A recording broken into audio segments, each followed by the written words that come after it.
Morning বন্ধুরা, তোমরা সবাই কেমন আছো? আশা করছি অনেক অনেক ভালো আছো। তো আজকে অনেক ঠান্ডা করতেছে, তার জন্য খিচুড়ি বসিয়ে দিয়েছি। এদিকে দিদি চা খাচ্ছে, এখন দেরি করে উঠছি।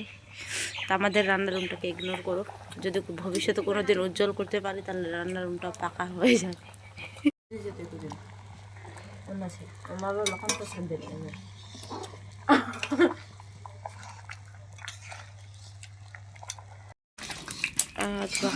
ফাইনালি হয়ে গেছে।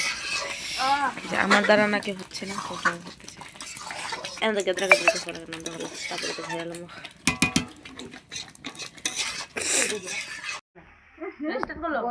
তো বন্ধুরা, ভিডিওটা এখান থেকে আজকে কিছু শেয়ার করতে পারলাম না, কারণ আজকে ওয়েদারটা অনেক ঠান্ডা। তো ভিডিওটা ভালো লাগলেই লাইক, কমেন্ট, শেয়ার, সাবস্ক্রাইব। আর আমাদের যদি ব্লগ ভালো লাগে থাকে তাহলে কমেন্টে জানিও। তো ভিডিওটা এখান থেকে বাই বাই।